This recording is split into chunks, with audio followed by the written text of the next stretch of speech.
Let's see. Hello, we're just waiting for see more people show up. Let's go, Ghostbusters! Let's go, let's go, let's go, let's go, Ghostbusters! Let's go, let's go, let's go. Da da da da da da da da da da da da. Let's go, Ghostbusters! Let's go, let's go, let's. There's something strange in your neighborhood. Who you gonna call? Ghostbusters! Do do do do do do do do do. I ain't scared of no ghost. Do do do do. I ain't afraid of no ghost. Hmm. Hmm. We're the hurricane, our champion experience here to say.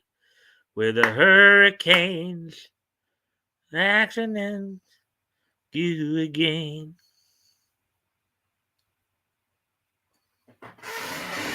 La la la la la la la la la la. La la la la la la la la la la la la. Hello, we have a second person here. Thank you for popping in. Thank you for the like. Anyways, I hope all is well with you. I'll wait maybe a couple more minutes to give people a chance to get in here. As always, feel free to comment or ask questions.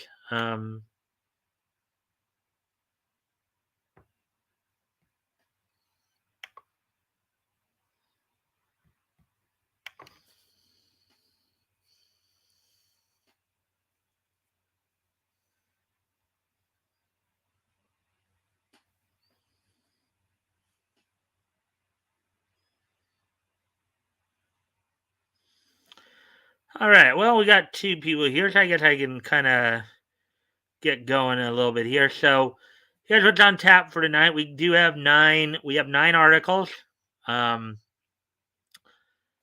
7 anime, and a couple of comic, as well as do some wrestling roundup at the end there. Um, Among the anime articles, including a number of introductions to certain anime, including No Game, No Life. Let's see, No Game, No Life, Yawara, and a Little Witch Academia, and let's see, what was the other one?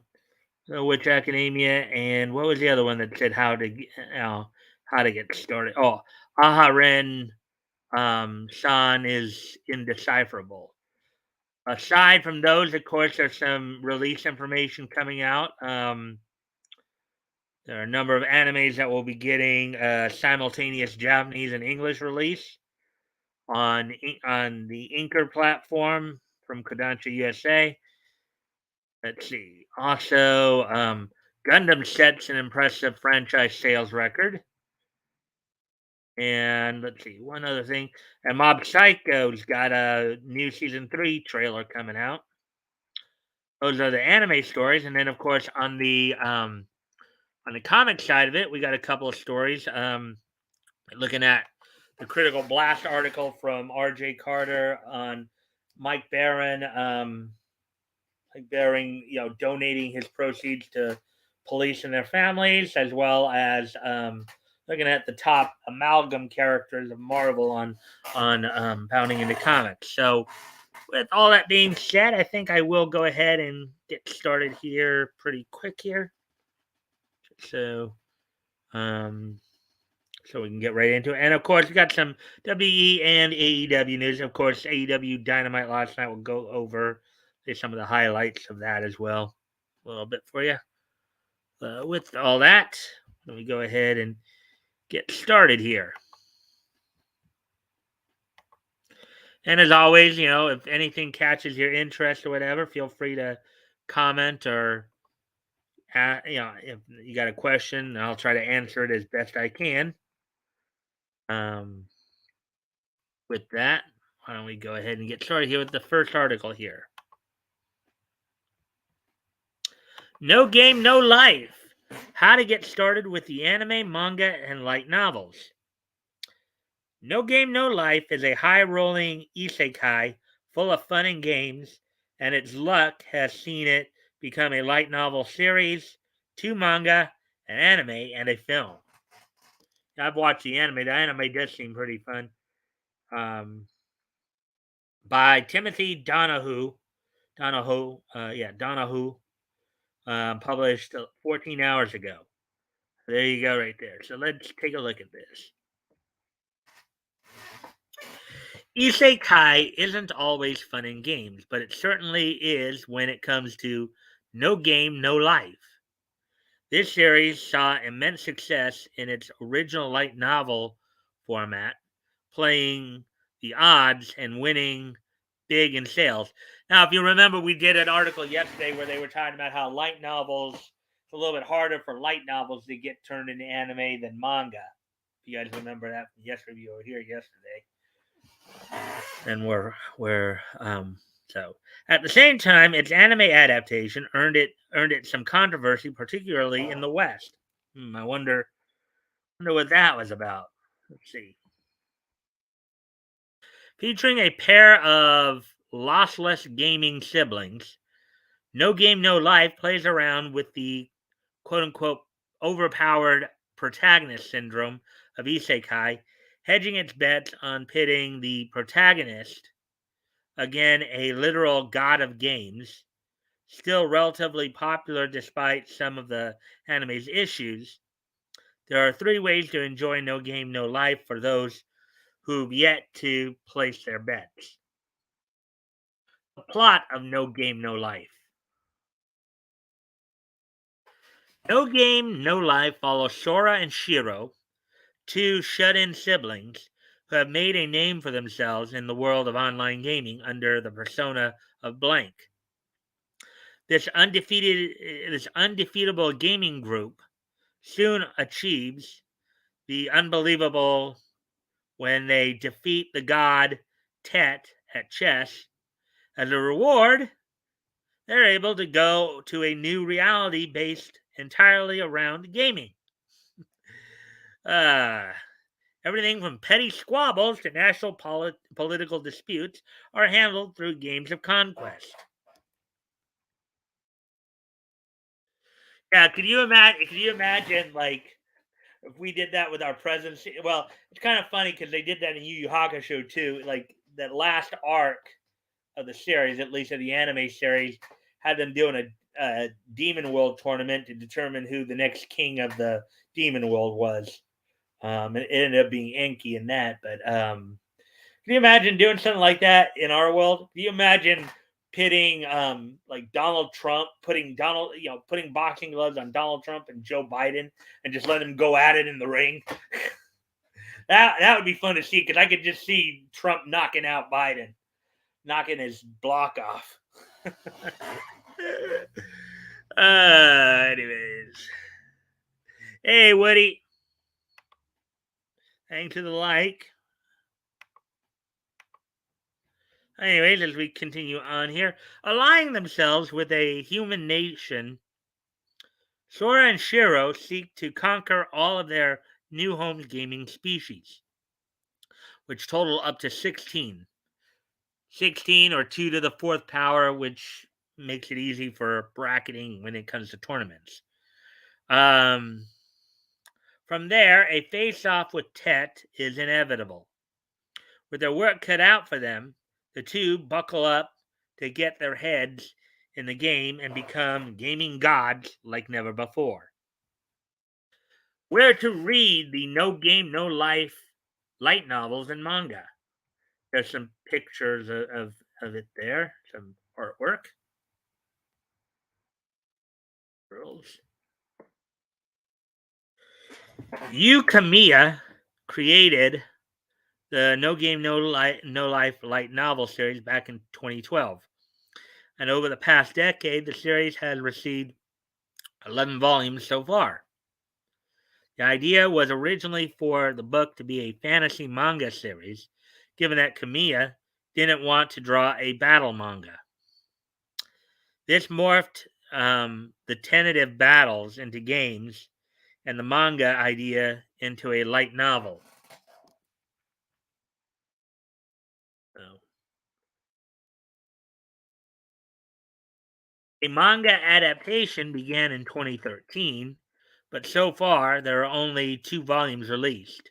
A spin off manga titled No Game, No Life, Please ran for 4 volumes from 2015 to 2017. These were all localized by either Yen Press or Seven Seas Entertainment. Localized meaning that when they were brought out west here, it was those 2 companies that published the English version of them. That's what they mean by localized. And can be found in retailers such as Barnes and Noble, Books a Million, Amazon, and Walmart. So you could probably go to your local Walmart and get them if you wanted to. Where to watch the No Game No Life anime? There's some of the scenery from the anime.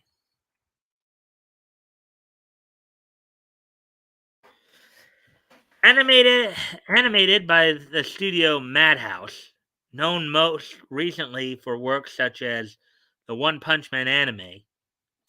The No Game No Life anime adaptation was announced in 2013 before airing the following year. Running from April until June, the show had a mere 12 episodes in its lone season.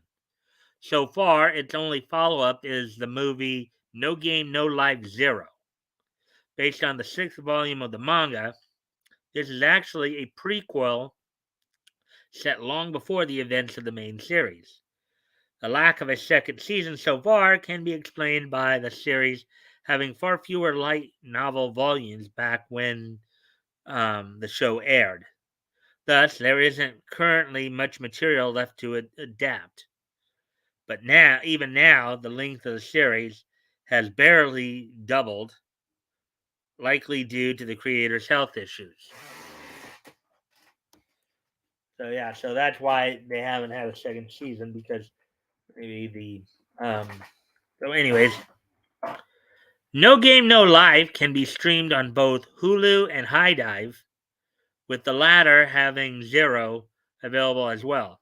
Amazon Prime Video also offers Zero for purchase digitally.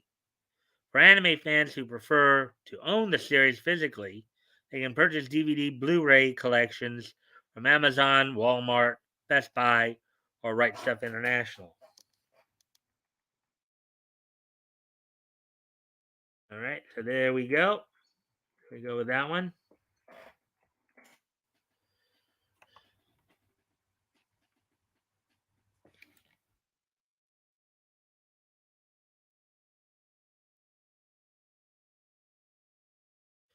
And here's the next article we're going to look at. See anything new thus far? Nope. All right. Okay, so anyways, heading on to the next article here. Mob Psycho 100 unleashes hectic new season 3 trailer. A new trailer for Mob Psycho 100's long-awaited 3rd season arrives alongside confirmation of its returning cast members and premiere window. Article by Michael Lacerna, published 11 hours ago. Mob Psycho 100 released the first full trailer for the anime's 3rd season. The producers of the critically acclaimed anime dropped the season 3 trailer on May 12th, which was earlier today, which was today, obviously. The in-universe birth date of the series' main hero, Shigeo Mob Kageyama. The colorful, energetic trailer previews some of the strange and gut-wrenching situations that Mob and Reagan will get into in the new season, which is scheduled to premiere this October. The season was originally announced in 2021 with a short teaser trailer. And there's this sign. There's the look of the trailer right there. Screenshot of it. Let's see now. All right.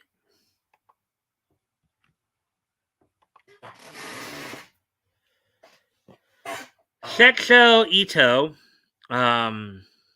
will return to reprise the role of Mob, as will Final Fantasy VII Remake's Takahiro Sakurai, who will once again portray Reagan. They will be joined this season by Takanori Hoshino from Get Backers in the role of Serizawa, Atsumi Tanizaki from Spy Family as Tomei Karada, and Yuki Sataki from Space Dandy as Tsubome. Yuzuru, and of course, this is all the Japanese cast. Of course, we won't know until, and most likely, if and when they do a English dub of this. I'm sure the same setup. I'm sure it'll still be done by Bang Zoom, most likely. Yuzuru Tachikawa, who served as the main director on season 2 of the series, has been promoted to executive director, while Skate the Infinity's Takahiro Asui will serve as the anime's new main director.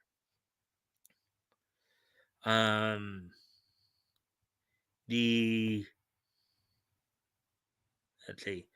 anime will once again be produced at Bones, animation studio. The animation studio behind the anime adaptation of My Hero Academia and the original Eureka 7 franchise.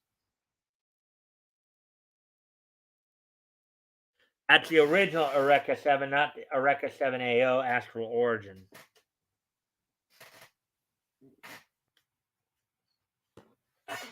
Mob Psycho 100 tells the story of Shigeo Mob Kageyama, a seemingly average and nondescript teenager who is in actuality one of the world's most powerful psychics. In order to keep his immense telekinetic powers under control, Mob is forced to carefully maintain his composure and avoid any strong feelings or emotions, which hinders his ability to live a normal life, especially as he goes through middle school. Things change when he meets Reagan Arataka, a charismatic conman who promotes himself as an exorcist, who gives Mob a job and promises to help him learn how to control his abilities. Mob a job. Mob a job. Mob a job. Mob a job. Mob a job. Mob a job. Mob a job. Mob a job. Being facetious there.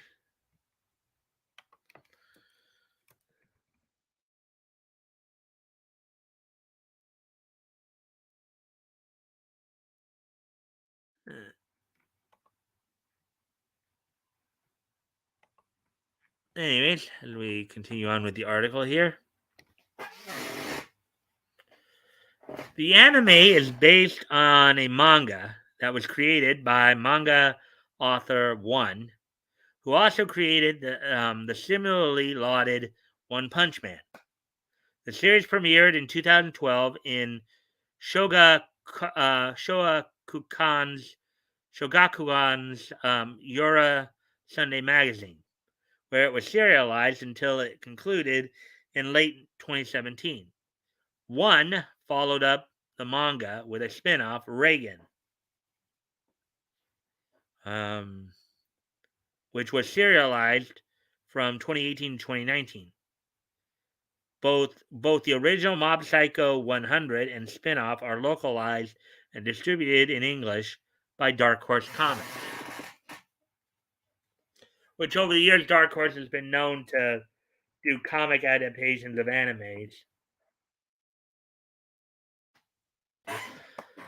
The first 2 seasons of Mob Psycho 100, which originally aired in 2016 and 2019 respectively, are available for streaming on Crunchyroll.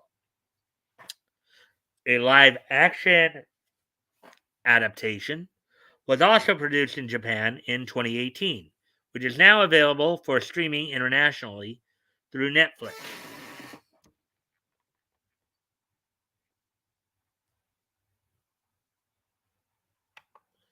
Oh, we're done with that article. Let's see. Hey, Woody. Maba job, rope a dope. Yep. Maba job, rope a dope. Maba job, rope a dope. Maba job, rope a dope. Maba job, rope a dope. Maba job, rope a dope. All right, as we shall now move on to the next article. Now, this one caught my eye because this is actually one I've never had not heard of before prior to this, and kind of like the picture here because this the the the picture here to me it looks like it's probably back in the 80s, maybe late 80s, early 90s, possibly when this anime came out. So these older animes, really to get into them, are pretty good. Let's see what this one's about.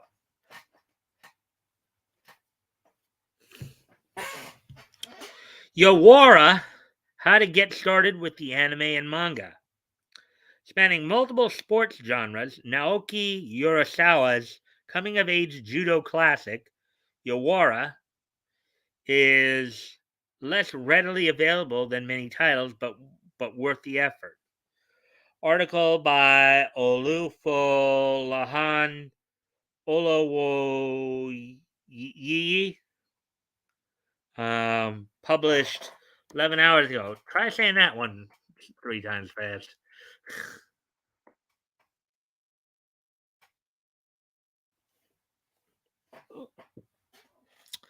Naoki Urasawa's Yowara follows the story of 16-year-old Yowara Inokuma, a judo prodigy pushed into competitive judo by her diminutive yet overbearing grandfather. Set in advance of the introduction of women's judo at the 1992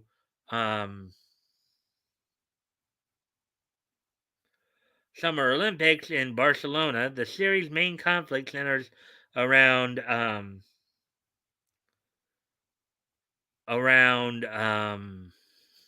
Yawara's ambivalence towards her natural gifts at judo versus her grandfather's pressure that she, quote, carry judo into the future, unquote. Yeah, that's something that every teenager wants to have on their back. Their parents or grandparents pushing them to continue a family tradition. That's something every teenager just loves, huh?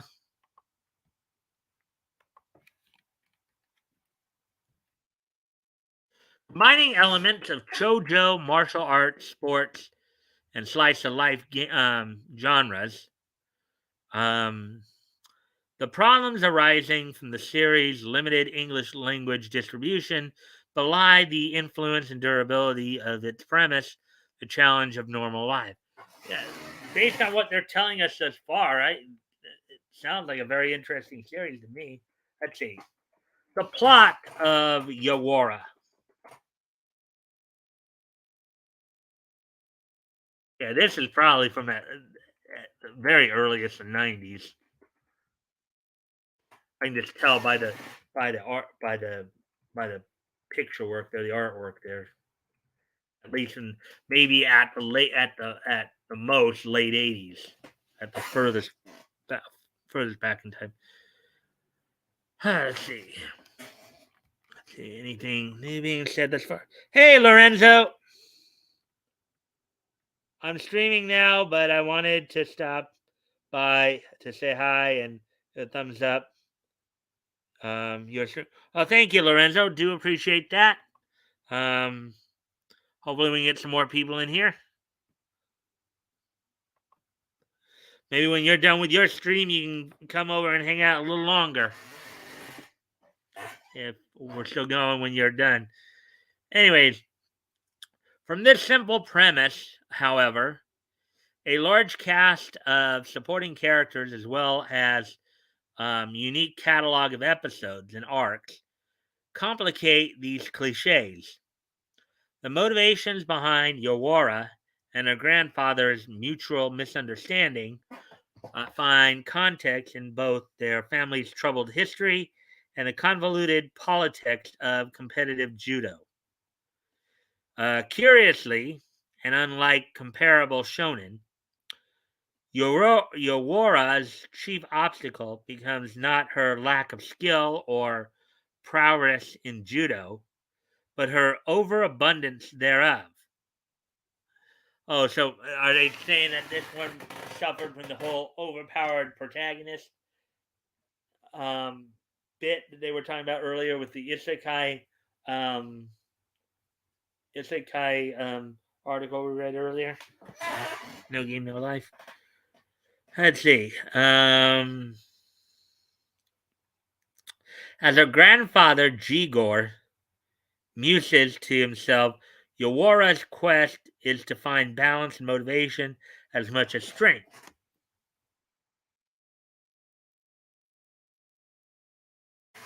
Well known for Monster and 20th Century Boys, now Naoki. Now, yeah, I remember Monster when it was being run on.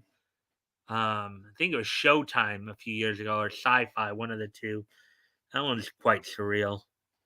Naoki Urasawa pitched Yowora unseriously and was surprised at his editor's um, interest, seeking then to satirize popular sports manga such as Star of the Giants, Tiger Mask, and Ashita no Joe. Let's see. Now, Tiger Mask, I've heard of. Tiger Mask is a pro wrestling manga and anime that came out. I think its earliest was '69, I believe, and had some more. And then eventually the professional wrestlers who would don the tiger mask in our world, the real world, got their inspiration from that manga. Originally, it was Satoru Sayama, and then of course the late Mitsuharu Misawa also donned the mask. Those are the two I remember most. But yeah, let's see. And Ashita no Joe, I believe that one might be a boxing one. I think, but hey, the blend of madcap humor and realistic emotion would give both Yowora Inokuma and the series lives of their own. As such, the series draws equally from both melodrama and sincere well feeling, and its art is comical yet capable of fostering drama and personality. Overall, it is a stylistic blend, well at home amid the familiar bright tones of 80s urban Tokyo.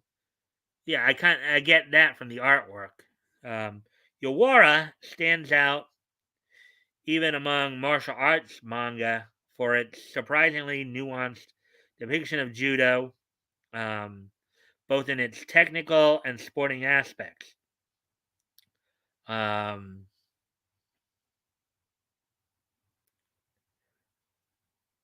as well as some of its more subtle and obscure philosophical concerns.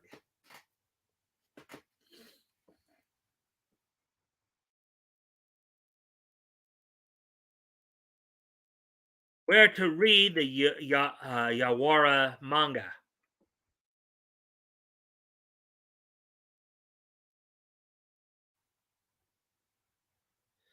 It looks like a flip.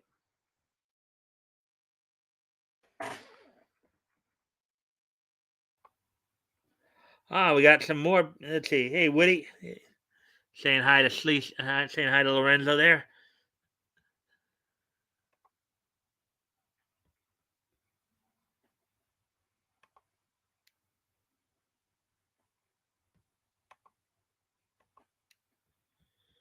Anyways, while Naoki Urasawa was recognized for Pineapple Army and other titles, Yowara was first published in the 30th issue of Big Comic Spirits in 1986. Okay.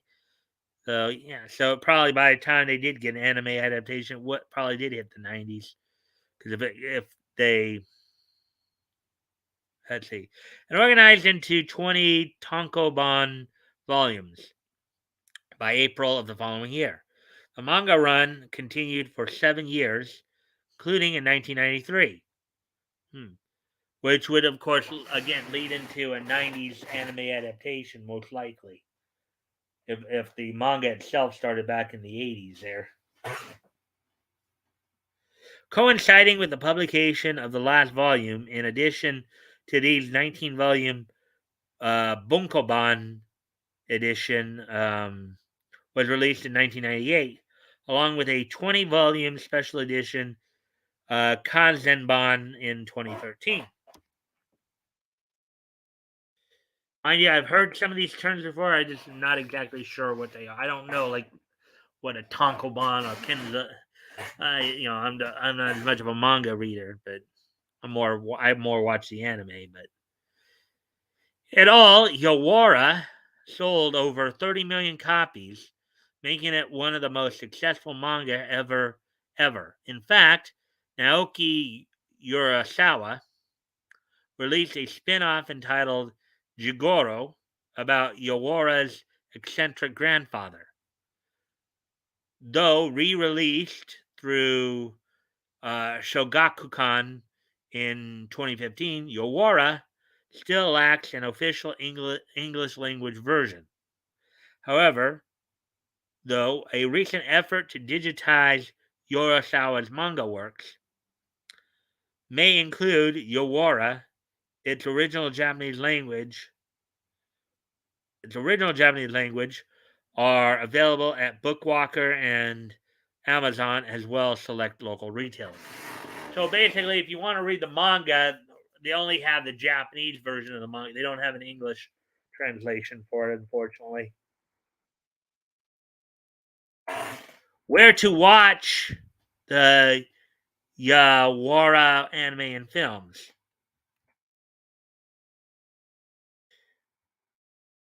Wow, even on the left there, that looks like that's from the late 80s.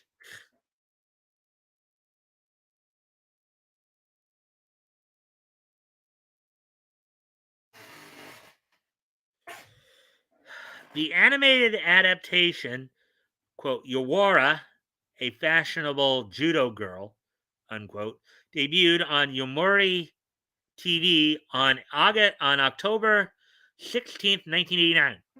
What did I tell you? I knew it. I knew just by looking at that picture. That was from like late 80s, 90s. I knew it. I knew it. I've seen enough to where I know I can get kind of an idea. It's continuing for 124 episodes um until September 21st. I think that should say 92, not 82. How do you go backwards in time for something like that? And that's like going back 70. So I'm guessing that they meant 92. I believe they meant to say September 21st, 1992.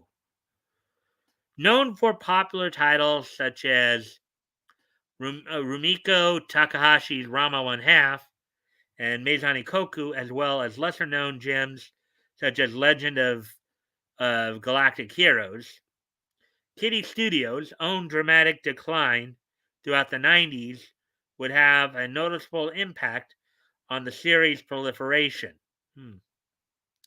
Despite this, in addition to the animated series, a live action film directed by Kazuo Yoshida was released in 1989. Again, kind of had a feeling that was the case.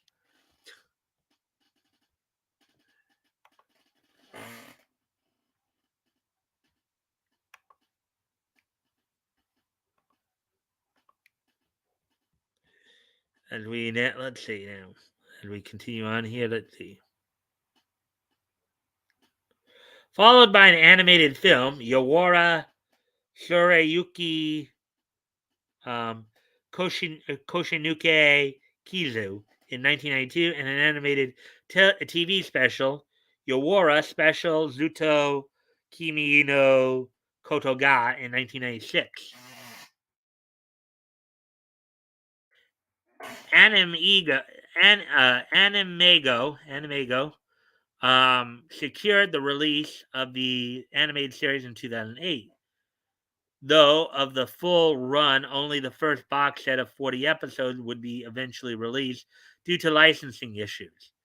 As of today, this box set is still purchasable on Amazon. The series, in its original Japanese language format, remains available for streaming on Crunchyroll and other platforms, as well as DVD and Blu-ray. So I don't know if that means that. So based on what they're saying there, I think only the first 40 episodes of it were dubbed, and you know, and you actually get the physical copy of that DVD, but it's not being streamed anywhere apparently. Well, that does sound like a very interesting anime, say the least. Might be interesting to see it if I get a chance. Yeah, we're at 36-minute mark here. Alrighty then, so getting ready to move on to the next, and of course, always feel free to comment or ask questions if you have any on what we're reading. You know, conversations about the stuff are encouraged.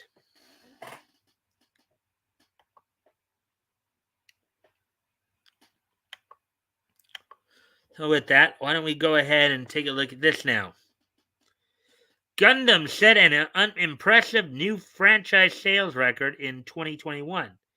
Bandai Namco announces that Mobile Suit Gundam surpassed 100 billion yen in annual sales for the first time in the franchise's 40-year history. Wow.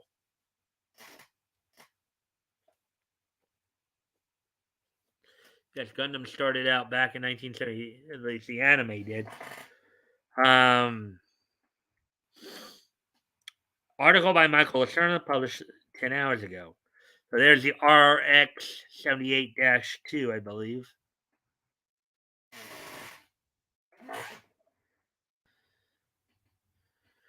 Let's see.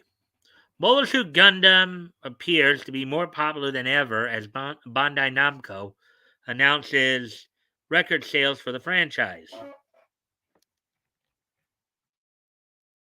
As reported by the Animation Business Journal, the Japanese toy and video game conglomerate announced on May 11th, which was yesterday, that the Mobile Suit Gundam franchise pulled in over 101.7 billion yen.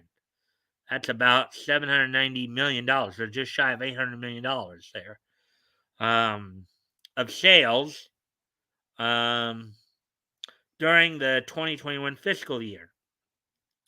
This marks the first time in the franchise's over 40-year history that Gundam has topped the 100 billion yen mark. According to the company's financial statements, the Mecha series now accounts for over 10% of the company's total sales. The company previously announced that the sales of Gundam plastic models, also known as Gunpla, have spiked since the beginning of the 2020 pandemic. Well, yeah, people need stuff to do, so they want to put Gundam models together to keep them busy. So that makes a lot of sense. And when you do have Gundam series like Gundam Build Fighters and Gundam Build Divers that focus more on the modeling kits, then that's something that will get people's attention. Anyways, I've got to step away from the computer for a moment because Chloe's barking, so I got to go tend to her. I'll be right back. I'll leave you with some music to listen to while I'm gone. Since I, of course, reset this.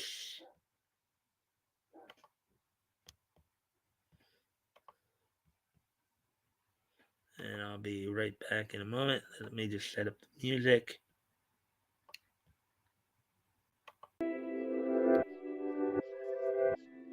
And I'll be right back.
I'm back.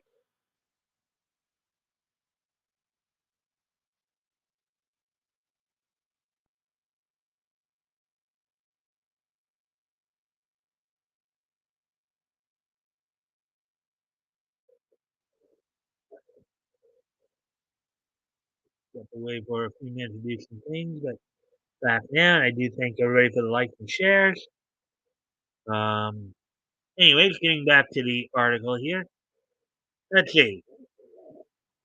As reported by the Animation Business Journal, the Japanese toy and video game conglomerate announced on May 11th, which was yesterday, that the oh wait, I actually okay, we actually read all that. So, oh, we read that whole paragraph in fact. Okay. My bad. Sometimes that's the trouble with going away from your computer for that long. Sometimes you forget where you're at. Anyways, as we shall continue on now with the article. Bandai Namco will continue to bet big on the Gundam franchise's continued popularity. And people wonder why manga is kicking the bejubies out of Western comics. Hey, because the Japanese people know how to treat their customers, maybe like giving them what they want and what they don't want. Not what they want.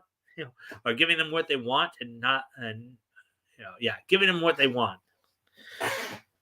Anyways, um, let's see. The company announced earlier this year that it was investing over $130 million into creating a Gundam universe. While the so called quote unquote Web3 platform has been criticized by many for lacking purpose and has yet to find a wider audience, the Japanese toy giant is hoping that the VR based evolution of the internet will help Gundam reach new audiences as it plans to air new Gundam shows, hold themed concerts, and of course sell Gundam models and other merchandise um, through the developing platform. So it's kind of like they're taking the ass. It sounds like what they're trying to do here is they're trying to bring to the real world the aspects of shows like Gundam Build Fighters, Gundam Build Divers. Let's see. I think there was one other one too. I just can't remember it off the top of my head. That was also based on like kind of the model type scenario instead of like the full on space odyssey bit. But anyways,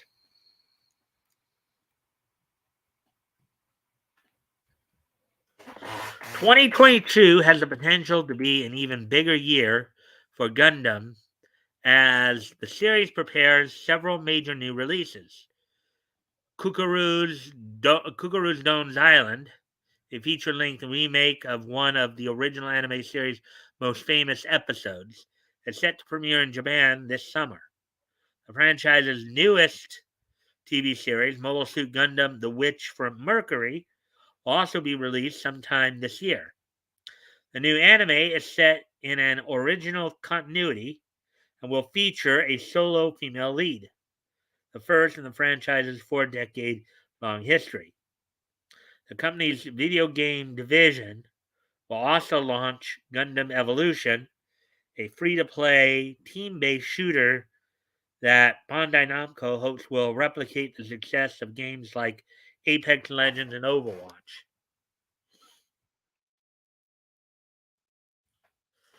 Mobile Suit Gundam was created by writer and director Yoshiyuki Tomino and first debuted in 1979.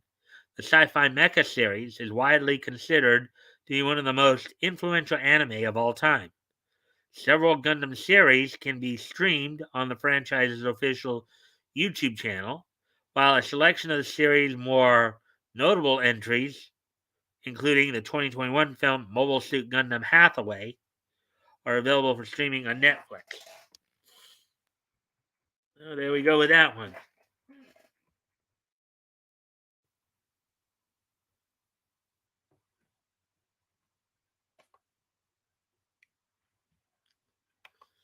Let's see. At the 50-minute mark, I guess we're making some good time here.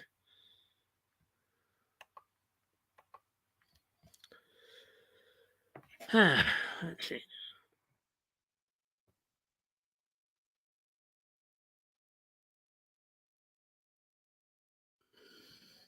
All right, here's the next one we're going to look at.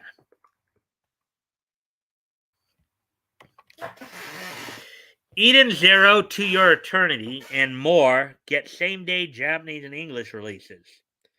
Digital manga platform Inker and Kodansha USA are partnering up to offer same-day simulpubs of over a dozen popular titles. Simulpubs, I mean, I guess these are mangas they're talking about now. Um, Article by Haley McCullough, published 8 hours ago. Inker, the manga reading app, is adding 14 simultaneous publications, of popular series to its service thanks to a new partnership with Kodansha USA. According to Anime News Network, new chapters for the participating manga will debut on Inker the same day as their Japanese release. New chapters will be added on a weekly or monthly schedule, depending on how often each series is published in Japan. Inker offers free access to the first 3 chapters of each series, but readers will have to purchase individual chapters or sign up a platform subscription plan to receive unlimited access to the rest of each series.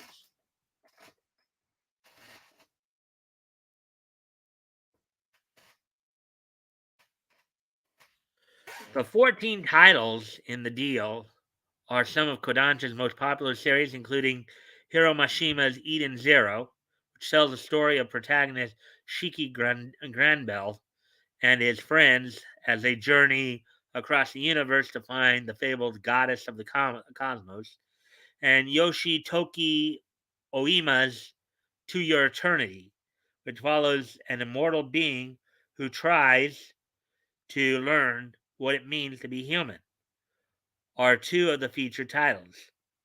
The deal also includes Cardcaptor Sakura Clear Card, a sequel to Clint's beloved Magical Girl manga, and The Heroic Legend of Arslan, the ongoing fantasy series from Fullmetal Alchemist creator Hiromu Arakawa.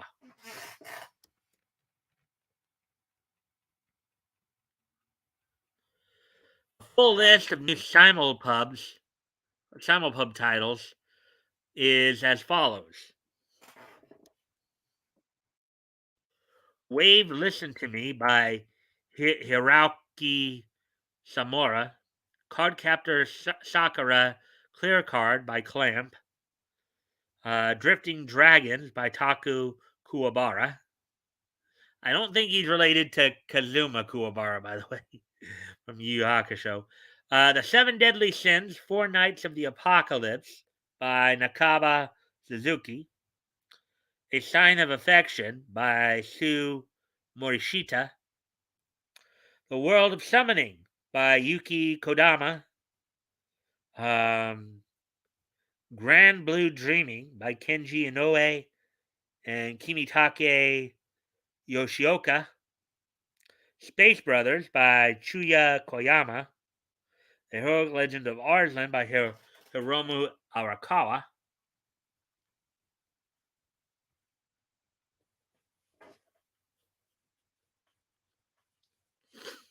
Topu GP by Kosuke Fujishima. The Ghost in the Shell, The Human Algorithm by Junichi Fujisaku and Yuki Yoshimoto. And Shangri-La Frontier by Karina.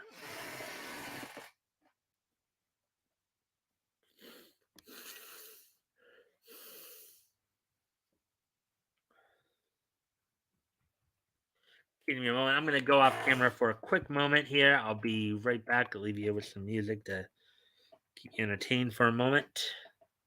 Be right back.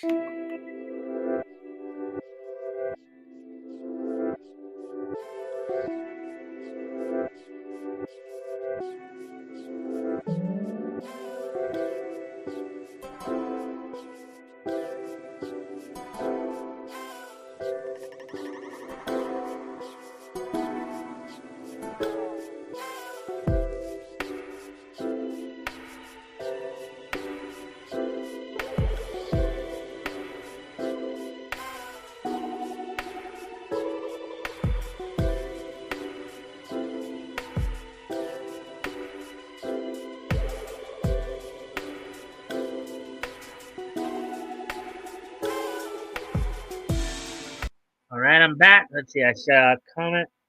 Rock on. Yep. Anyways, getting on to the continuing on with the article here, the last paragraph of this article. As manga's mainstream popularity grows, many companies are turning to digital distribution as a more accessible way of drawing in new readers. Beyond Inker, Manga Plus, another manga reading app, launched its first read-free promotion back in January, um, which made the entirety of the service's immense catalog available to read for free. Companies such as Shueisha, publisher of Shonen Jump, have also begun to move the publication of many of their popular series, including Chainsaw Man's upcoming second part, and Ayakashi Triangle, over to their digital platform.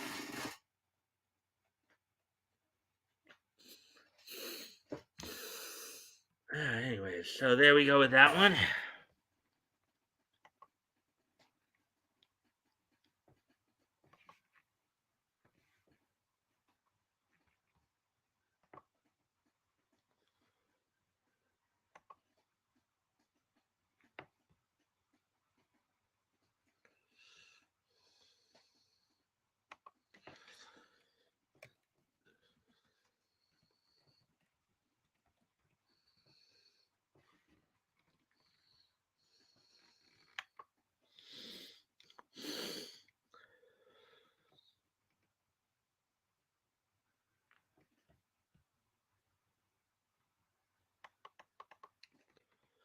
All right. So, anyways, as we get ready to move on to the next article here.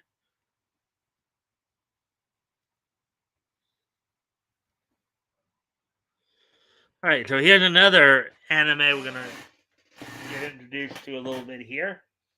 Anime manga, for anybody who might be interested.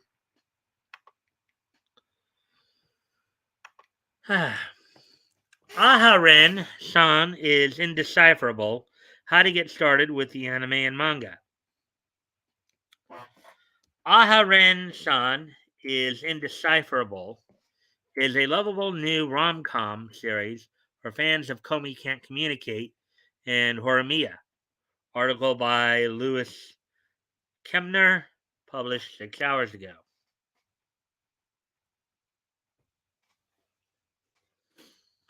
Aharen-San is Indecipherable, a charming new rom-com anime series of the spring 2022 season, tells a tale of the quiet Kundere Aharen Reina and her blossoming relationship with her equally stoic but warm-hearted classmate Raito.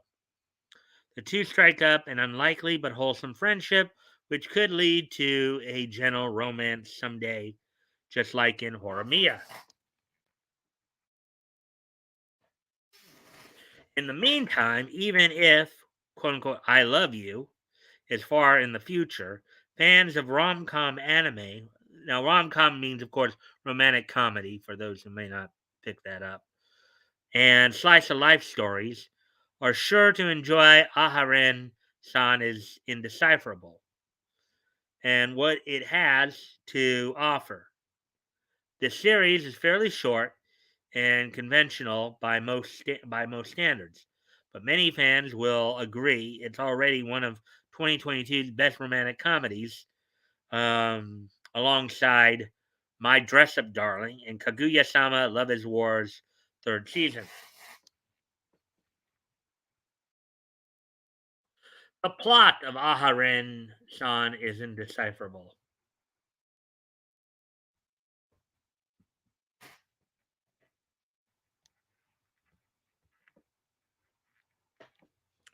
Being a slice of life comedy series, Aharen-san is less about plot and more about personality and presentation, and the franchise absolutely delivers.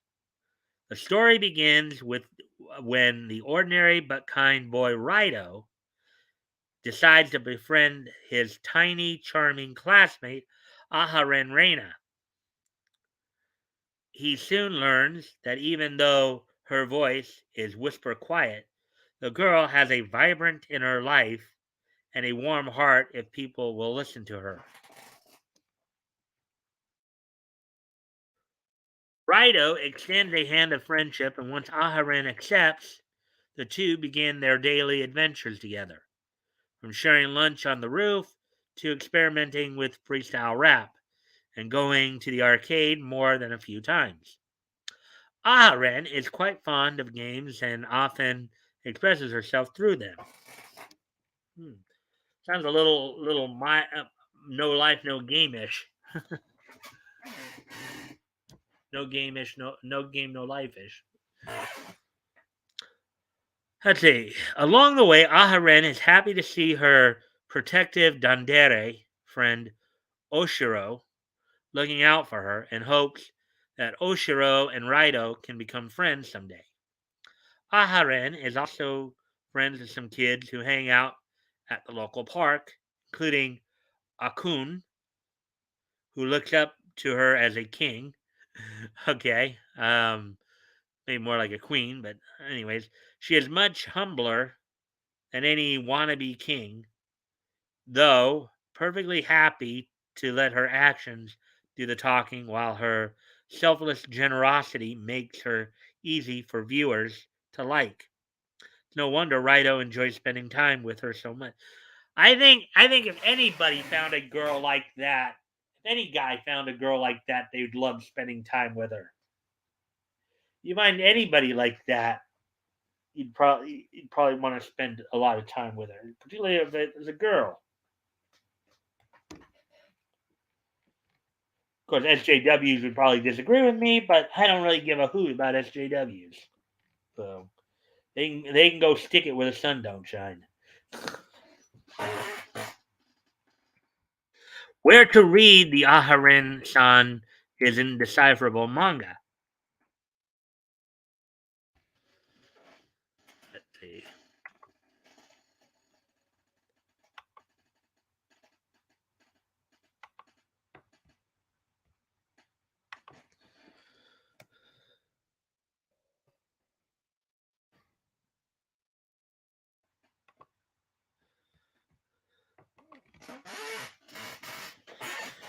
The Aharen-San is indecipherable manga is ongoing in Japan, has not yet been collected into omnibus volumes or deluxe hardback editions. As of this writing, the Aharen-San manga series has not yet been translated and released into English. Though, given the length of the Japanese version, 13 volumes and counting, it is likely that Aharen-san manga will soon see a Western release. Till then, interested fans can find colorful Aharen-san is indecipherable journals from retailers such as Amazon, perfect for any fan who has a thing or two to write. Many anime series have brand name journals like these, in fact, or even calendars and daily planners.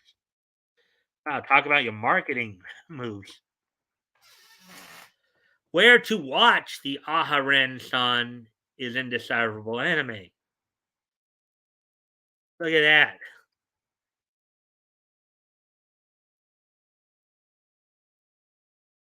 That looks kind of cool. Season 1 of Aharen-san is indecipherable is ongoing. With a handful of episodes released as of this writing, the anime is streaming in Southeast Asia, primarily on Bilibili streaming platform. Um, while Western fans can find it on Crunchyroll, which streams each episode as they air in Japan. The anime is dubbed only in Japanese for now, with subtitle languages ranging from English to German, Latin American, Spanish, Russian, Italian, and a few other languages. Aharen-san is indecipherable, does not yet have a Blu-ray DVD release, but when season 1 concludes, retailers such as Amazon and Right Stuff International might stock any future physical releases of the anime. It'll be interesting to see who, if they do decide to do an English dub, who will get it. Be interesting to see who will be the LA crew. Will be Dallas, with Funimation, or will it be Houston, maybe, or maybe even up in Canada or New York? Guess we'll just have to wait and see. Anyways, I think there's at least one more anime article to go through, and then we will. Actually, where the sun doesn't shine is their favorite place to. Oh yeah, I guess you're right. Yes, you got a point there, Woody. Ah, I think we got one more to do here. Let me see. Let me just double check. Yeah, just got. This is the last anime article we'll read through. Then we'll get to the comic stuff. See where are we at on time here? Oh, we're just past the hour mark now. Okay, so that's good. Hour 7 minutes. So, all right. So this is the last anime article we're going to read tonight. Um, then we'll move on to the comic stuff. How to get started with Little Witch Academia. Little Witch Academia is a fantastical coming of age story set in a magical witch academy. Here's how to get started with the series. Article by Narissa Rupnarine, published 3 hours ago. I say that one 3 times fast. Little Witch Academia is a fantastical coming of age story that combines elements of action, adventure, and friendship through a magical girl setting.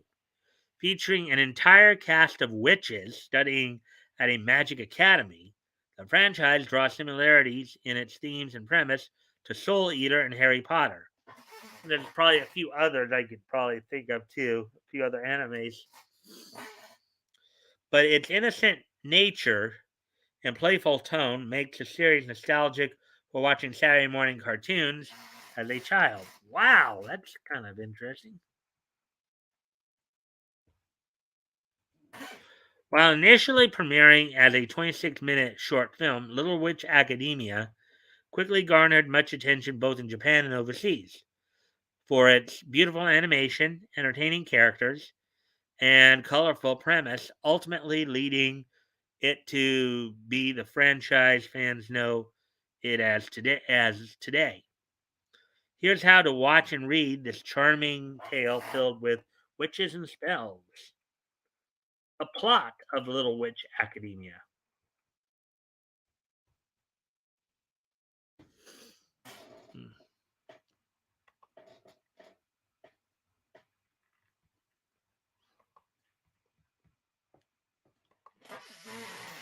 Created by Yo Yoshinari, um,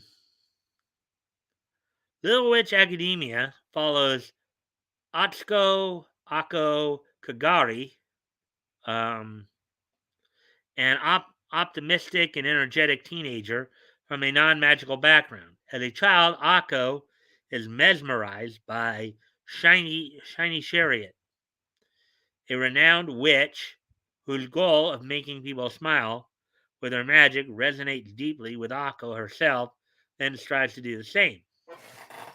Shiny Chariot isn't as popular or renowned nowadays, having retired years ago, with her signature illusion magic being seen as quote unquote childish by many.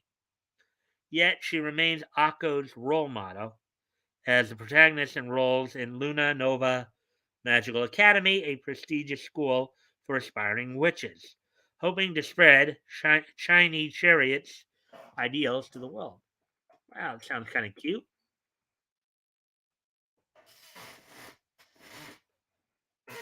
Soon she meets the kind and soft-spoken Lot Jansen and the calm, sarcastic Susie. Um, Monbavaran, um, Manbavaran, who support Akko and join in her adventures. However, Akko's disinterest in studying and incompetence in magic proves a hindrance to her journey. Um, to accomplish her goal, she needs to work harder than her peers. But the world of magic hasn't been placed on a pedestal in a long time. Yeah, and most notably, as I mentioned earlier, she comes from a non-magical world, so she probably doesn't have any. She may not have a whole lot of innate magical abilities to begin with. Let's see. Rather, the public thinks magic and wizardry is becoming outdated as the years go by. Where to watch the Little Witch Academia anime? Wow, it went right to the watching, huh? Anyways, Studio Trigger animated every iteration of the series. The original short film, titled Little Witch Academia, aired in March 2013 and follows Akko's impulsive decision to prove herself to her teachers and peers. The second short film, Little Witch Academia The Enchanted Parade, aired in March 2015 at approximately 53 minutes. It follows Akko, Lot, and Susie, um, who, after a series of shenanigans, must successfully organize the Academy's annual parade or face expulsion.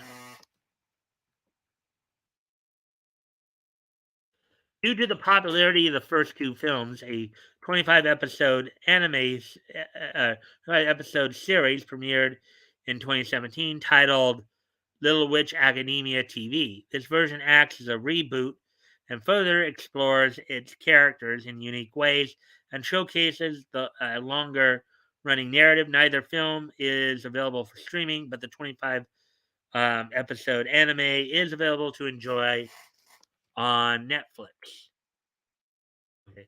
Where to read the Little Witch Academia manga light novel? Okay, this time they just switched it around. They gave us the anime information before the manga information. Okay. Usually, I think it's the other way around. But the Little Witch Academia franchise has two manga series. One is written by Yoshinari and ran from January 2017 to September 2018, accumulating 3 volumes. It can be read online at Bookwalker. Physical copies can be purchased on Amazon or at Barnes & Noble's, Books A Million, and other local retailers. The second manga, titled Little Witch Academia Midnight Crown, is written by Yuka Fujiwara and acts as a spin off to the original story with 1 volume. Unfortunately, it is difficult to find and it's currently unavailable outside of Japan. Additionally, a light novel called Little Witch Academia, The Nonsensical Witch and the Country of Fairies, was written by Mono Tachibana and released in April 2017. With only a single volume, it can be read on Bookwalker or purchased via Barnes & Noble, Books A Million, and most other local retailers that sell light novels and manga. All right, so we're done with the anime articles. I know we're just past the hour mark here. An hour and 15, in fact. Let's see. We'll get onto the comic stuff here in a moment.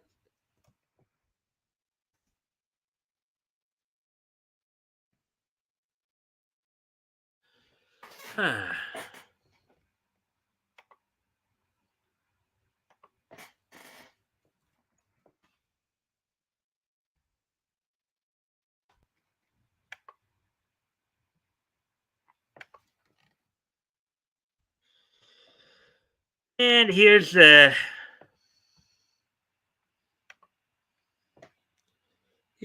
next article we'll read. The first of the two comic articles we're going to read.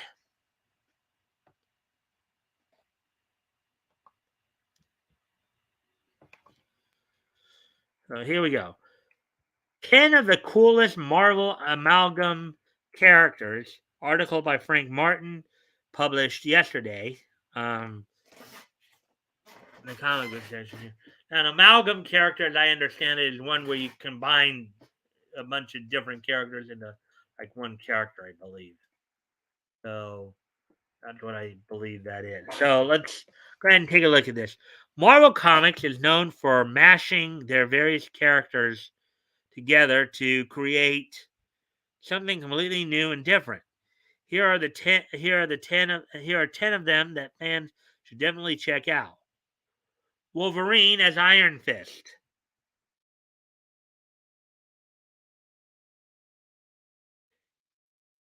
After Dark Reign ended, a new set of Avengers moved into Avengers Mansion. Unfortunately for the newly crowned Sorcerer Supreme Dr. Voodoo, Agamotto returned to reclaim the title. In order to defeat him, all of the Avengers granted Wolverine their power so that he could travel to the astral plane and battle the sorcerer. For his part, Wolverine was brimming with strength, even sporting the mark of the Iron Fist on his chest.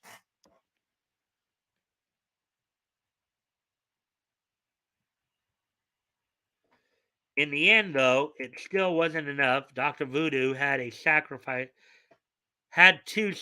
himself to stop the evil sorcerer. Opel Shock. Opel Shock. I guess he's kind of looks like Shocker there, one of Spider-Man's um, arch enemies. Let's see what this one's all about. One awesome part about Spider-Man trading cards in the 90s was a Fleer series called Arachnophobia, which sought to mash together two different Spider-Man villains to create a unique character. A notable one was a hybrid of Doppelganger and Shocker. Okay, that's where they get Double Shock from. Both of these villains are often seen as throwaway characters or sidekicks. So the fact that they combined to create something horrific is pretty awesome. number number 3, Doctor Doom as Galactus. Oh boy, Galactus getting Doctor Doom getting Galactus power. That's got to be catastrophic. In an alternate universe, the Thing was killed when Galactus arrived on Earth. Without the Fantastic Four at full strength, they weren't able to beat Galactus. Instead, Doctor Doom was the planet's savior. He transported his mind into Galactus's body, becoming a devourer of worlds himself. Yeah, I don't know if that's really, really much better there, dude.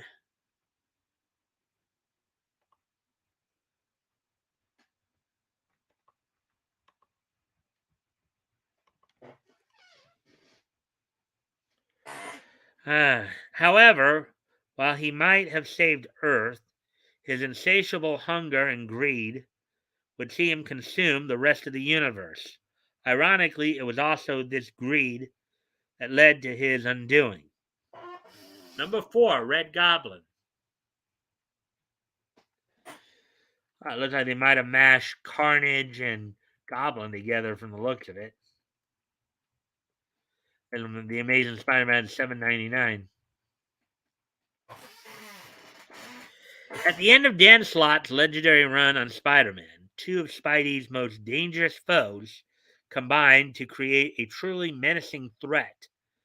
Norman Osborn acquired the Carnage symbiote and became the Red Goblin. Oh boy. What's worse, he even spawned a portion of the symbiote onto his own grandson.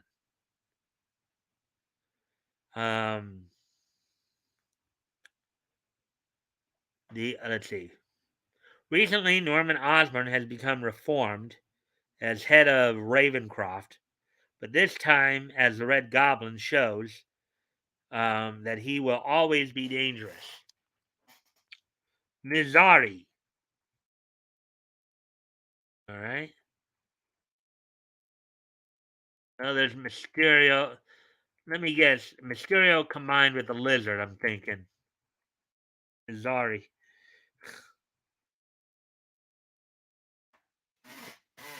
Out of all the arachnophobia hybrids from Fleer's card series, combination of Mysterio and the lizard, as I thought, has the coolest name by far.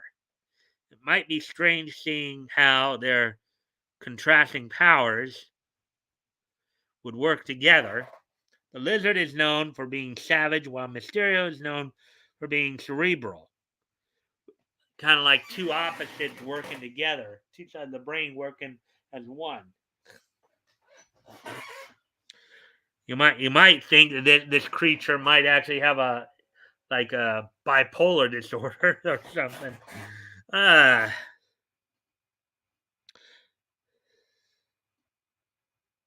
but perhaps mashing their two specialties together would create a truly terrible foe for Spider-Man. Rocket Raccoon as Venom. Oh, an anthropomorphic Venom. That's got to be kind of a twisted nightmare scenario. Many characters have bonded with the Venom symbiote over the years, but perhaps none have had quite the reaction as Rocket Raccoon. The feral animal is known to have quite a mouth on him to begin with. So pair him up with a vicious alien, and it's an awesome match. Oh boy. Talk about ferality there, huh? Rocket's affinity for firearms even transfers to the symbiote in the form of biomechanical guns. Um, so he can form on his own. Kind of interesting. That reminds me of I was watching the '90s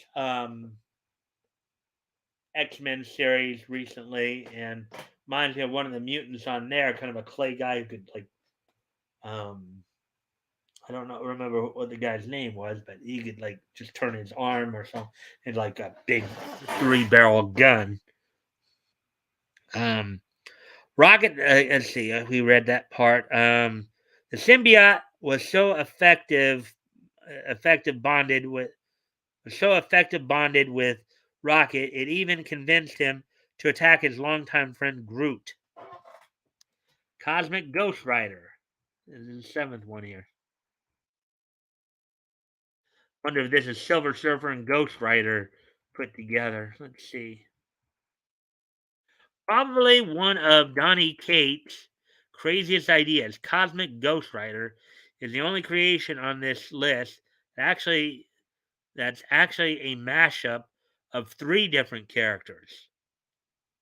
Um, when a version of Frank Castle merged with the spirit of vengeance, he was left alive in after the world ended. Eventually, Galactus came by and turned this Punisher Ghost Rider into his new herald. Mm-hmm. All right, so the result is an insane space traveling former Marine. Oh boy! So you got not only Silver Surfer and a Ghost Rider, but also the Punisher in there. Oh boy, that's quite a dangerous combo right there.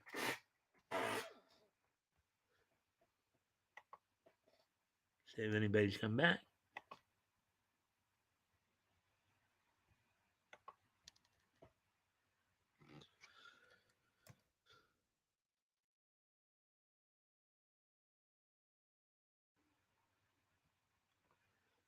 Alrighty then.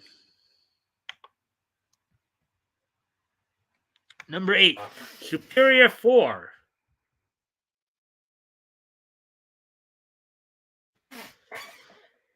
As a part of the recent Devil's Reign storyline, Dr. Octopus traveled the multiverse in search of his variants. Um, what he found was three other versions of himself combined with other existing characters. There was a Ghost Rider Doc Ock who had chains as extra legs, a Wolverine that had adamantium extra legs, and a Hulk Doc that just had extra legs. Okay. It was pretty weird, but nonetheless awesome to see.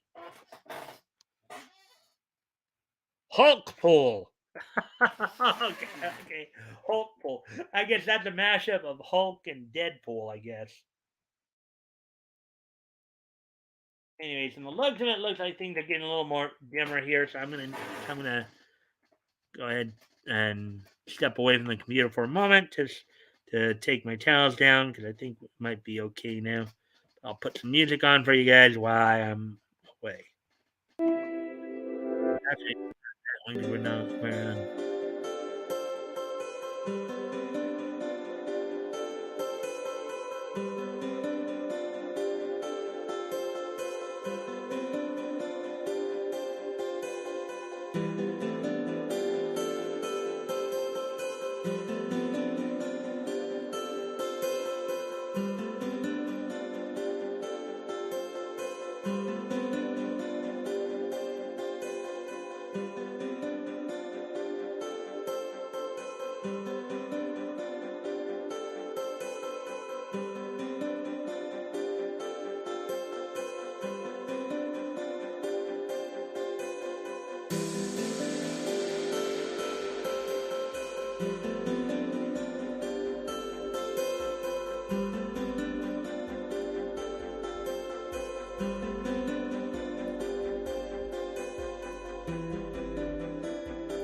And I'm back.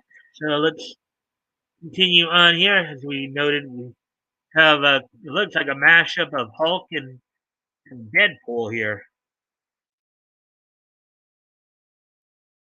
It's almost become a rite of passage at this point, but almost every character in the Marvel Universe has hulked out at one point. Perhaps none was more memorable, though, than Hulkpool. He doesn't contribute much to any particular story, but since Deadpool is known for being dumb and violent, it's only fitting that his Hulk form is even dumber and more violent. All brawn, no brain, I guess. Okay, I'm gonna go off camera for just another quick moment. I'll be right back. Welcome back, Mike. Thank you, Woody. I'll be right back again. I think I do need. I should have probably turned on the light a moment ago when I took the towels down, but I'll be right back. Just gotta.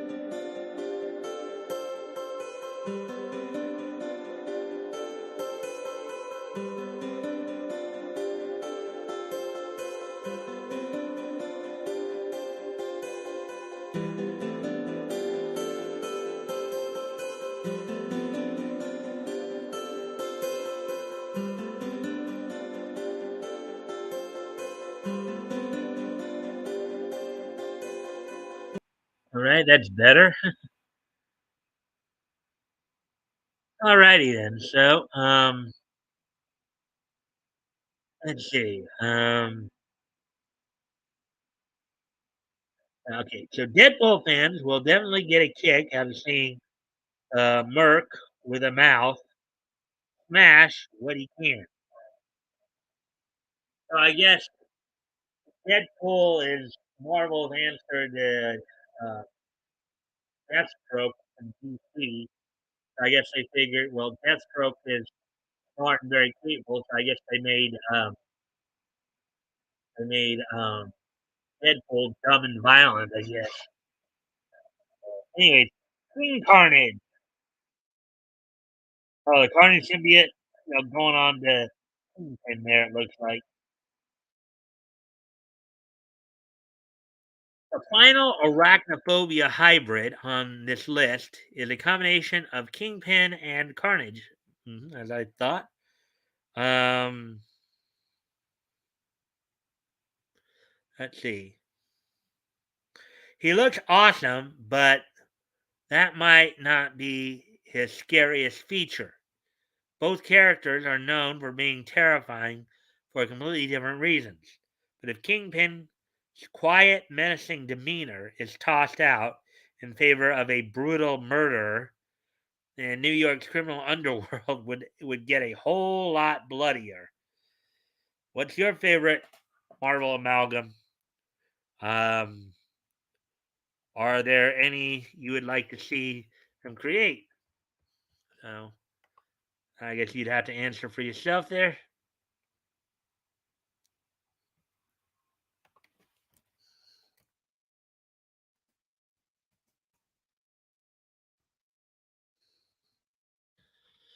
All right, so we're just past the hour and a half mark, and we do have one more article to go through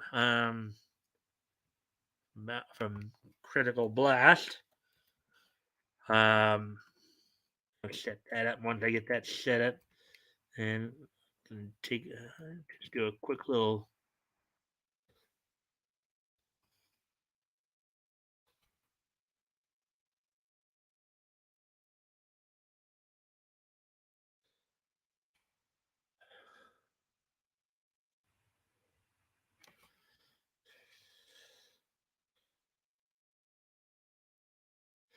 All right, okay.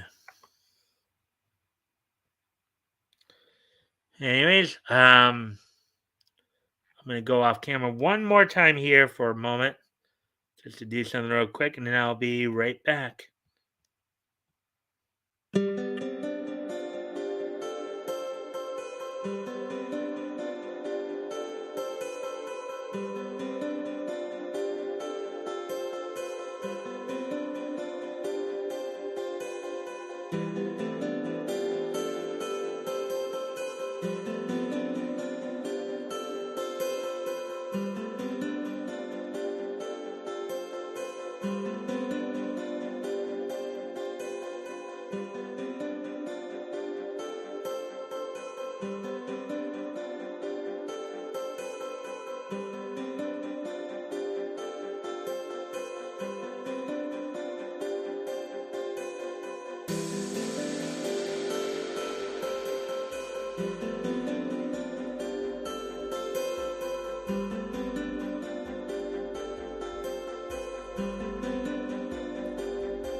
All right, so now I'm back again.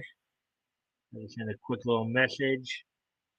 Um, but I'm back now, so we will get ready to go over this article from Critical Blast.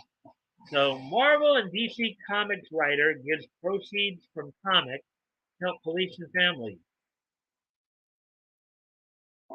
Article by anonymous, so we don't know who wrote it. Basically, 1352, which I would imagine means 1:52 in the afternoon when it was published.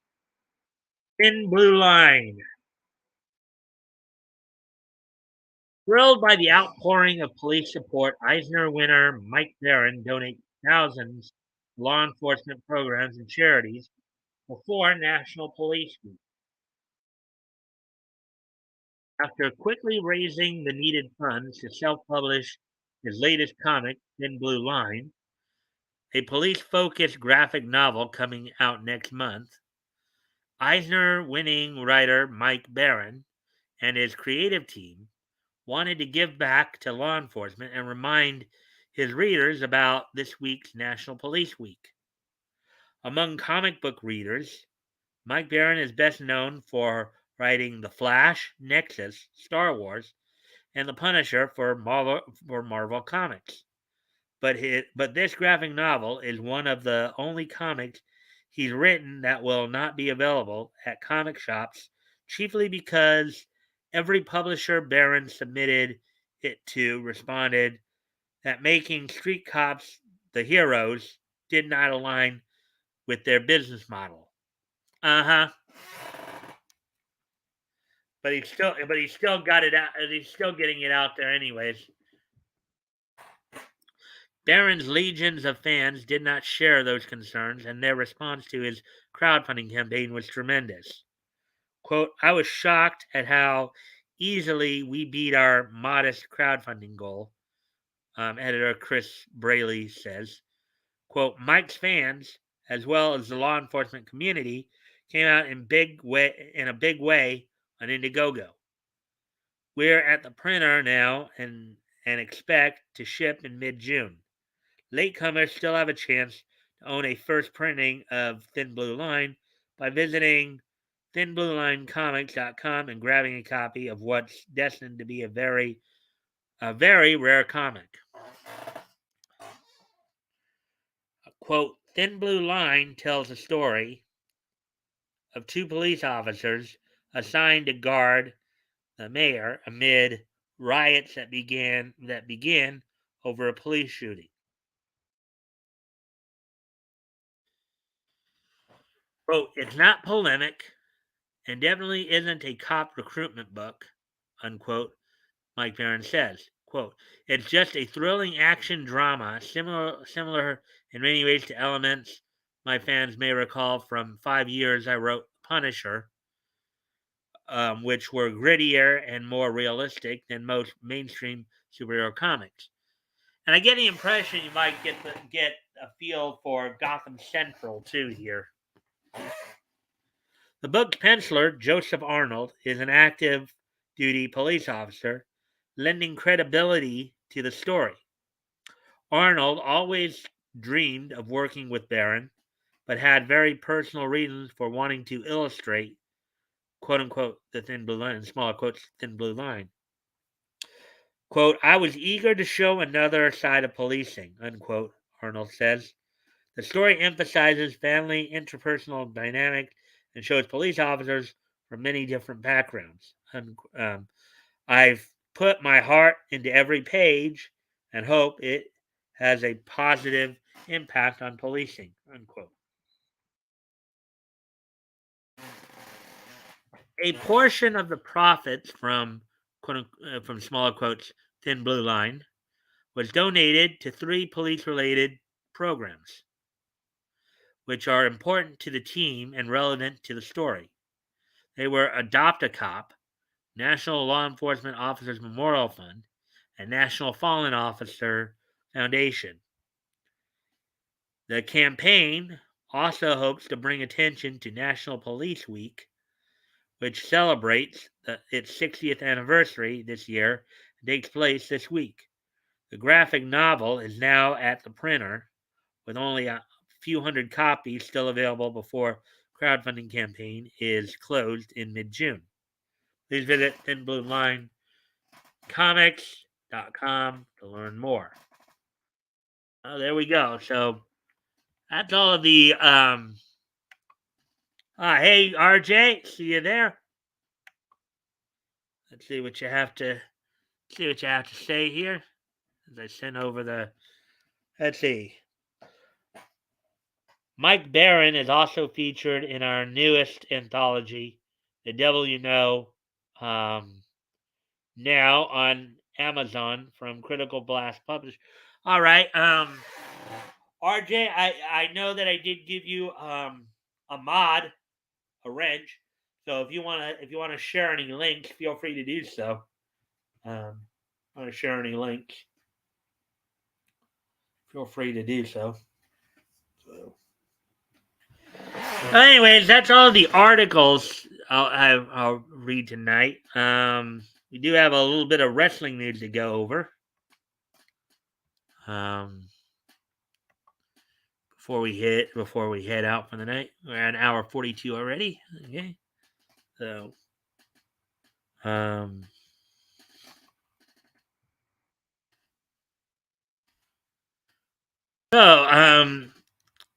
some wrestling news coming out of WWE and of course AEW with Dynamite happening last night. So in regards to WWE, of course, let me see. Wrestling news. Hit us with a little niche history or something. Yeah, I'll be getting to that. I'll probably get, considering that we're already an hour 42, probably be getting to that pretty soon, right after the wrestling news. Woody. So yes, right now. So right now, there's been talk. So Roman Reigns apparently will be taking time off. It was just recently confirmed that he was taken off of the next pay-per-view, Hell in a Cell, which is drawn some criticism in that drawn some criticism due to the fact that that they are that for the second straight month there's not going to be any like major title defense. You know, Universal and WWE titles will not be on the line for the second straight month, second straight pay-per-view. So there's been some criticism of that.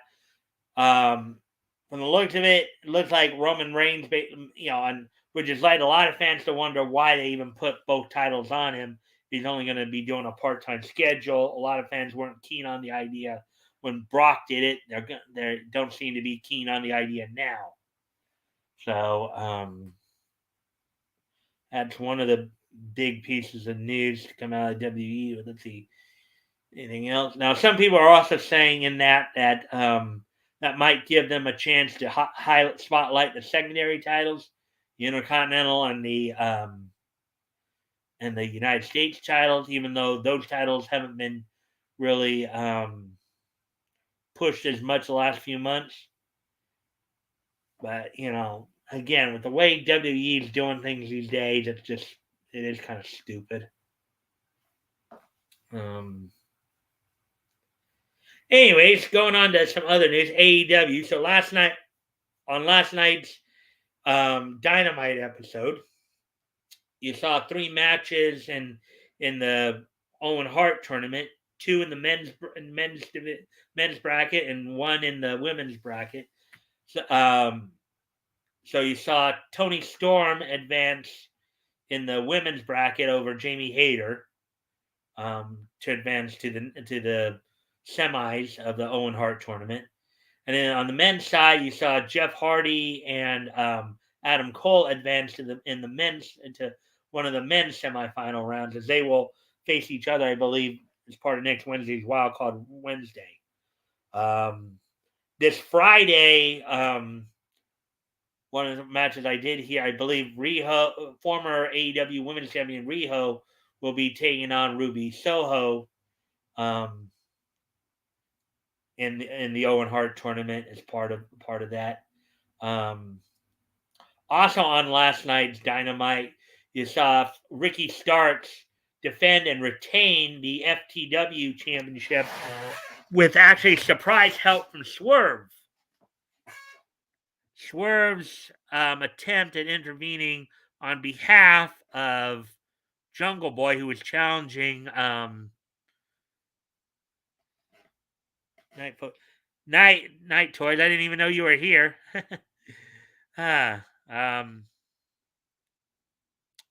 But thank you for dropping in. But anyways, um, Swerve.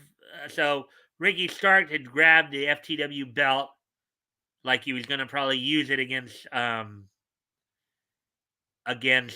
Jungle Boy, only for Swerve to come out and try to prevent him from doing so. But that, of course, got the referee's attention. The referee turned his back and then gave Starks a chance to take advantage of Jungle Boy, who is, of course, one half of the AEW World Tag Team Champions. And through the unexpected and maybe even unwanted help of Swerve, Jungle Boy basically was not able to get the FTW title from Ricky Starks, which is kind of ironic because right now, Ricky Starks, along with his tag partner Powerhouse Hobbs, who are both members of Team Taz, are feuding with Swerve Strickland and Limitless Keith Lee. So now, and the way they framed it after the match, after Christian and Luchasaurus, who is Jungle Boy's tag team champion partner, along with Christian, who's been kind of their coach / manager, advisor kind of thing. They came out to console Jungle Boy, so it almost looks like you got a 3-way feud setting up here between Swerve and Swerve Strickland, Limitless Keith Lee, the two members of Team Taz, Ricky Starks and Powerhouse Hobbs, and then and the tag team champions. And of course, Starks and Hobbs have already said that they're coming for the tag titles. So that's going to be interesting. And of course, as I've been talking about, there's a tournament going on in honor of Owen Hart, and also to raise awareness for the Owen Hart Foundation for the work they do.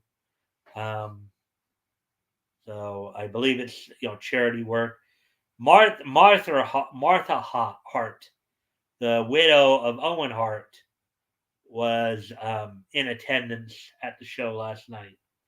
So, all right. So with all that being said, then probably now is a good time to get to this day in Neach history, as today is Thursday, May the 12th, 2022. Why don't we take a look back at this day in Neach history? History!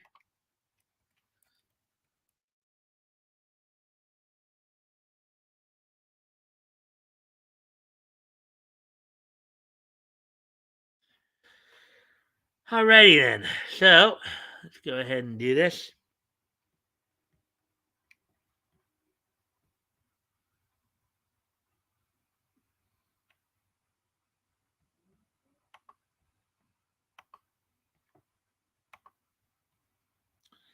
All right, so first off, we're going to head back 30 years ago today. As on this date, 30 years ago today, the 30th issue of Cheval Noir from Dark Horse Comics went on sale on this date 30 years ago today, back in 1992. This day back in 1992, 30 years ago today, the 30th issue of Cheval Noir went on sale for $2.95. It was 32 pages. So I'm guessing that might be a dark Chevrolet, I guess is what they're trying to do. But so on this date, 30 years ago today, 30th issue of Cheval Noir went on sale on this date. So, anyways, move on to the next piece in each history here. As also on this date in each history, from the new Alhambra Arena in Philadelphia, Pennsylvania, Combat Zone Wrestling, CZW, held its Restore the Order event at the new Alhambra Arena in Philadelphia, with the main event seeing Brain Damage defeating Drake Younger in a barbed wire, ropes pane of glass, barbed wire board match for the CZW UV Underground title. UV, I mean, Ultraviolet Underground, I believe. So Brain Damage would defeat Drake Younger for the Ultraviolet Underground Championship here. Among some of the other matches on the card included Vortex defeating Cloudy for the CZW Junior Heavyweight Championship. Drake Younger earlier in the night defeating Danny Havoc in an Ultraviolet Underground match. Kobe Klein defeating DJ Hyde to win the CZW Ironman match. Sabian defeating Derek Frazier. Ruckus losing to Niles Young, the Iron Saints, the Tomaselli brothers, defeating Team Andrew, Andy Summer, and Drew Gulak. Drew Gulak, I believe, went on to wrestle for the WWE, and that's probably about it on the names that you might have heard of at some point. But anyway, so on this date back in 2007, which was 15 years ago today, CZW held its Restore the Order event from the new Alhambra Arena in Philadelphia, PA. So, anyways, moving on to the next piece of niche history. As what I will tell you is this: 2007 is just so nice that we're gonna hit it twice. As also on this date in 2007, happened to be a Saturday, Walt Disney Animation's My Friends Tigger and Pooh debuted on Disney Channel. On this date, 15 years ago today, the Walt Disney Animation show My Friends Tigger and Pooh debuted on the Playhouse Disney block of the Disney Channel. So, and as we all know, Disney's been doing the A.A. Milne's Winnie the Pooh series for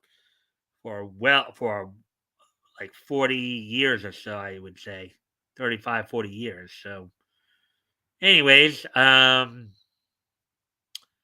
now getting ready to move on to the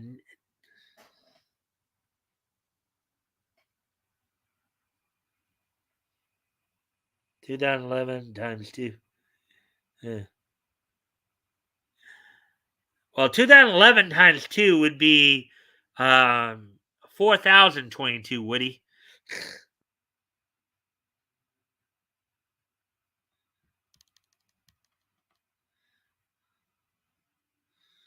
2022 is what I was saying.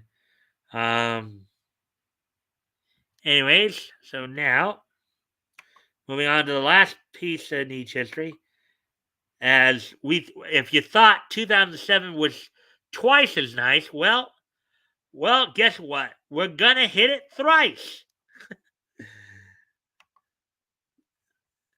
2007, we're gonna show you that 2007 is thrice as nice. Oops, hit the wrong thing there. As also on this date in 2007, the Madhouse produced anime Deno Coil premiered on this date in 2007 as well. It, of course, debuted on NHK-E.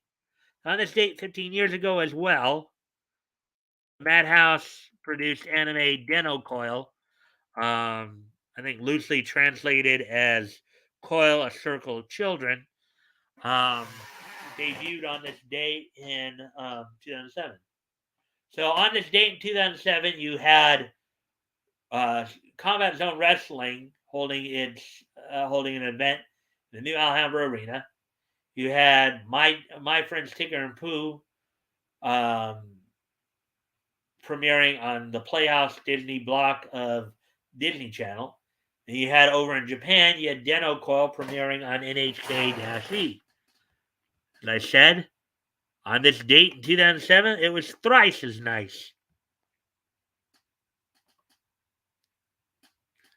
So with that, guys, I thank everybody for being here.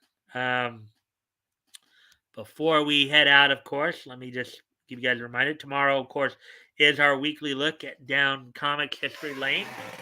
That good, I believe, will be with me.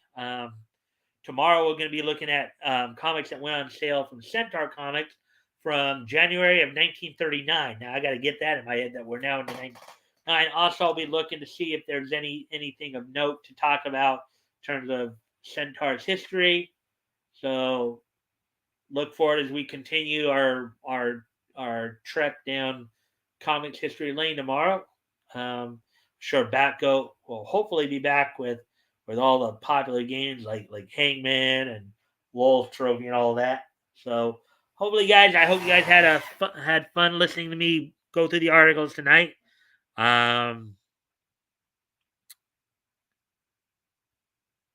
Also, and I guess I'll see you all tomorrow. Bye.